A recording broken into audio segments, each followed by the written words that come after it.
May we have your attention, please?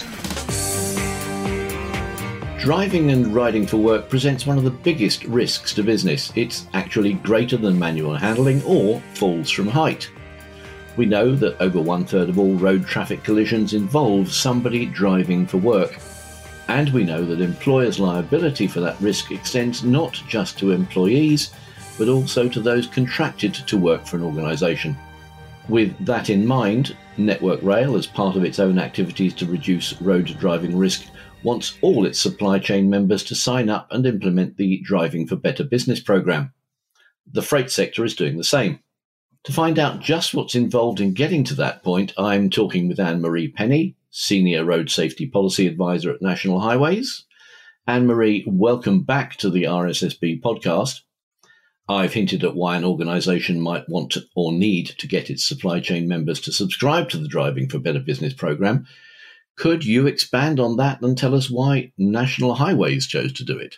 Morning, Ant. It's great to be with you again. So yes, at National Highways, safety is our first imperative, and we've spent a significant amount of time assessing the risk to our staff who drive on business, and this is an ongoing process, to make sure that we are firstly aware of the risks, and secondly, putting in place mitigation either to remove or to reduce that risk to our staff.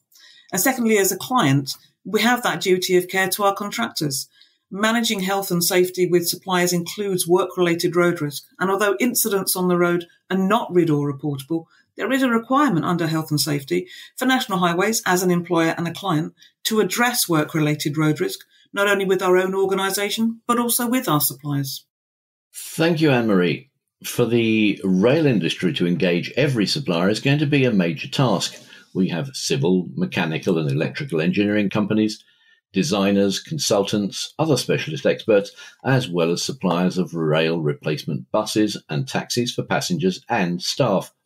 So could I ask you to start telling us about what you look for in a supplier when choosing one and how you include Driving for Better Business in supply chain contracts? So getting the right suppliers is really, really important. Procurement procedures are very well developed, and there's pre-qualification requirements that often include meeting certain health and safety standards. This is the opportunity to clearly set out what the client will expect a supplier to provide to evidence that they're meeting their duty of care to staff and public in managing their work-related road risk. In National Highways, we've set up that expectation for our suppliers to register with DFBB and complete the gap analysis. Other evidence we ask for is that the supplier implements an effective system for measuring and monitoring work-related driving activity, including the frequency and severity of any collisions, together with the driver and vehicle compliance. And this includes records of crashes and investigation results, driver training or education supplied. Driving a work policy acceptance. Have your staff seen the policy? Do they know what's expected of them? Driver licence checking, making sure your drivers, A, have licences in the first place, and secondly, those licences are appropriate. And vehicle checks and defect reporting. There's an awful lot of vehicles out there that actually have poor maintenance and poor roadworthiness, and we've seen that from things that we've carried out with compounds. So we also ask that supplier promotes the same level of awareness regarding work-related road risk and compliance with HSE guidance and with subcontractors. The programme and all the resources in DFBB are free to access and use. It's not a standard, but it fully supports the guidance provided by the Health and Safety Executive. And if you're following the Health and Safety Executive's guidance, then you're meeting the minimum required. Thank you very much, Anne-Marie.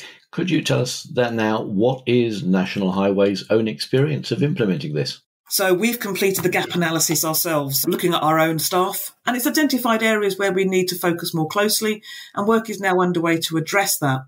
We did find that the information we needed to complete the analysis wasn't always easily accessible, and that's something else we're addressing. And one of the things we've done is to update our health and safety system to allow better recording and reporting of incidents on the road involving staff. Thank you very much again, Anne-Marie.